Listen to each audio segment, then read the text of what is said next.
अपनी भाभी की बातों को सुनकर सौम्या का मूड थोड़ा ठीक हुआ, तो वो कहने लगी, हाँ भाभी, आपकी कुछ बातें तो मुझे सही लग रही हैं, पर क्या करूं? मुझे पता है कि मेरी एग्जाम की डेट आ गई है और मुझे अभी पढ़ाई करनी चाहिए, लेकिन साहिल की इतनी याद आती है और जब उससे बात नहीं हो पाती तो मुझे बुरा लगने लगता है। बस इसीलिए कभी कभी मूड खराब हो जाता है। इस पर पूनम ने हंसकर कहा, यही तो असली प्यार की निशानी है। जरा सी दूरी आई नहीं कि देखो तुम्हारा दिल कितना परेशान हो उठा।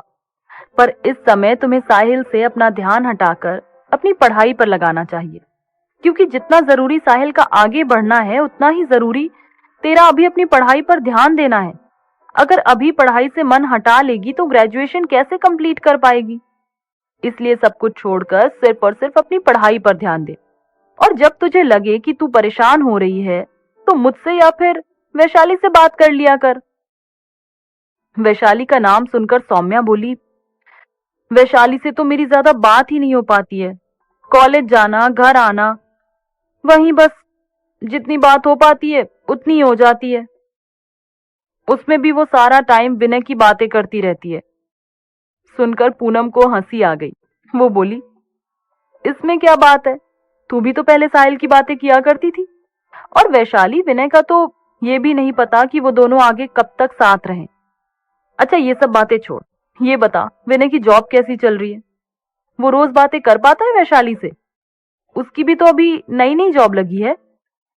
पूनम की बात पर सौम्या ने जवाब दिया, हाँ भाभी, विनय तो रोज रात को सोने से पहले वैशाली से बात जरूर करता है, चाहे जितना भी टाइम हो जाए। साहिल की तरह थोड़ी ना है कि आया और बेहोश होकर सो गया। मैं कभी कभी सोचती हूँ कि कहाँ तो वैशाली और विनय एक दूसरे की शक्ल देखना भी पसंद नहीं करते थे, और अब देखो एक दूसरे से दूर रहने की बात पर दोनों कैसे बेचैन हो जाते हैं। लेकिन उन दोनों को देखकर अच्छा भी लगता है। प्यार ऐसे ही तो बढ़ता है, धीरे धीरे। सौम्या की बात पर पूनम हंसकर बोली, हाँ सही कह रही हो, प्यार ऐसे ही बढ़ता है, धीरे धीरे, बिल्कुल मेरे बेबी बम की तरह। ये सुनकर सौम्या खिलखिलाकर हंस पड़ी और बोली, क्या भाभी आप भी ना, कहीं की बात कहीं लाके जोड़ देती हो। वैसे ये अच्छी बात है कि आप हमेशा खुश रहती हो। इन दिनों में सब कहते हैं कि जितना हो सके मन को अच्छा रखना चाहिए, तो आने वाला बच्चा भी अच्छा ही होता है। सौम्या की बात सुनकर पूनम ने सौम्या के गाल पर प्यार से हाथ रखा और बोली, मैं भला खुश क्यों ना रहूंगी, इतनी केयर करने वाली फैमिली जो मिली है। अपनी भाभी की बात सुनकर सौम्या के चेहरे पर मुस्कुराहट आ गई और उस मुस्कुराहट के साथ वो बोली, अच्छा चलो ठीक है, अब मैं भी परेशान नहीं हुआ करूंगी। वैसे भी इस बार के एग्जाम हो जाए तो फिर तो अगला सेमेस्टर शादी के बीच में पड़ेगा, तब इतनी अच्छी तरह से पढ़ाई कहाँ हो पाएगी। पूनम ने हैरानी से पूछा, शादी के बीच में पड़ेगा? मतलब क्या अभी डेट भी आ गई है? पूनम की बात का जवाब देते हुए सौम्या बोली, डेट नहीं आई है, लेकिन दिसंबर लास्ट में ही तो होते हैं एग्जाम। याद करो, लास्ट ईयर भी दिसंबर लास्ट में ही हुए थे। और तभी शादी पड़ेगी तो शादी की तैयारियों में इतना समय चला जाएगा कि अपने एग्जाम पर कहाँ फोकस कर पाऊंगी। इसलिए ये वाले एग्जाम अच्छे से कर लेती हूँ तो पूरे ईयर का परसेंटेज बैलेंस में रहेगा। सौम्या की भाभी ने मुस्कुरा कर कहा, अब सही सोच रही है तू, ऐसे ही अपनी पढ़ाई को आगे रखकर सोचा कर, क्योंकि सबसे जरूरी चीज तेरे लिए अभी वही है। और फिर जितना समय तू अपने आप को अभी दे सकती है उतना शादी के बाद थोड़े ना दे पाएगी, फिर तेरी अलग जिम्मेदारियां होंगी। सौम्या भी सहमति जताते हुए बोली, हाँ भाभी आप सही कह रही हो। अच्छा चलो फिर मैं पढ़ाई करने जाती हूँ, वैसे भी अब एग्जाम शुरू होने वाले हैं। इतना कहकर सौम्या अपने कमरे में चली गई और पढ़ाई करने बैठ गई। साहिल और विनय जहां अपनी ट्रेनिंग में बिजी थे, वहीं सौम्या और वैशाली अपनी अपनी पढ़ाई में बिजी हो गई। जब वीकेंड आया तो साहिल रितु को लेने ग्वालियर पहुंच गया। ज्यादा समय उसको मिला नहीं था, इसलिए वो एक रात भी ना रुका। बस सुबह पहुंचा और एक दो घंटे रुकने के बाद रितु को अपने साथ चलने के लिए बोला।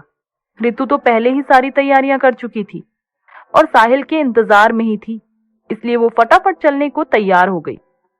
साहिल ने ऋचा के सामने ही रितु को समझाते हुए कहा, देख रितु, मैं तुझे दिल्ली ले तो जा रहा हूं, और वहां भी पूरी अपनी जिम्मेदारी पर, लेकिन तुझे एक बात का प्रॉमिस करना पड़ेगा कि तू सिर्फ और सिर्फ अपनी पढ़ाई पर ध्यान देगी, ना किसी से ज्यादा दोस्ती करेगी, ना ही। कहते कहते साहिल ऋचा की तरफ देखने लगा और अपनी बात पूरी करते हुए बोला, बॉयफ्रेंड बनाएगी, क्योंकि अगर तू एक बार इन सब चक्करों में पड़ गई तो तेरा ध्यान पढ़ाई से हट जाएगा। साहिल ने ये बात ऋचा की तरफ देखकर बोली तो ऋचा को अपने मन में बड़ा बुरा लगा। वो समझ गई कि साहिल उसे अमान के लिए अब भी गलत समझता है। ऋचा साहिल से कह देना चाहती थी कि वो अब अमान से दूर हो गई है और केवल एक सिंपल क्लासमेट की तरह ही उसे ट्रीट करती है, लेकिन ऋचा नजरें झुकाकर चुपचाप साहिल की सारी बातें सुनती रही जो वो ऋतु से कह रहा था। साहिल की बात पर ऋतु ने भी जवाब देते हुए कहा, अरे भैया, आप उसकी चिंता बिल्कुल भी मत करो, मैं वहां अपने सपने पूरे करने जा रही हूँ, तो इन सब चक्कर में तो नहीं पड़ूंगी। और फिर भी आपसे कह देती हूँ कि अगर आपको मेरी तरफ से कभी भी कोई बात सुनने को मिले तो उसी दिन मुझे वापस यहाँ छोड़ देना। वैसे भी मेरे लिए डॉक्टर बनने से ज्यादा जरूरी तो कुछ भी नहीं है, और फिर यही बड़ी बात है कि मुझे अपने सपने को पूरा करने का मौका मिल रहा है। साहिल ने ऋतु की बातें सुनकर तसल्ली से कहा, चल ठीक है, अगर तू इतना सब समझती है तो फिर कोई बात नहीं। अगर तू अपने सपने पूरे कर पाए तो मुझे भी बहुत खुशी होगी। अपनी बहनों से इस तरह बातें करके और अपने मम्मी पापा से मिलकर साहिल ऋतु को अपने साथ लेकर वापस दिल्ली के लिए निकल आया। वहां पहुंचकर उसे ऋतु का एडमिशन भी करवाना था। कोचिंग सेंटर में तो वो पहले ही बात कर चुका था, पर हॉस्टल का रूम वगैरह ऋतु को ही फाइनल करना था। इसलिए साहिल इस कोशिश में था कि समय रहते पहुंच जाए तो आज ही सारे काम निपटा लेगा, क्योंकि फिर उसकी सीक्रेट ट्रेनिंग में से उसे समय कहाँ मिल पाता है।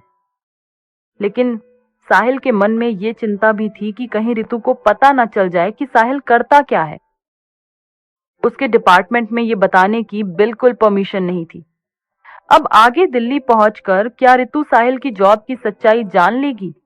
जानने के लिए सुनते रहिए अजनबी सा इश्क।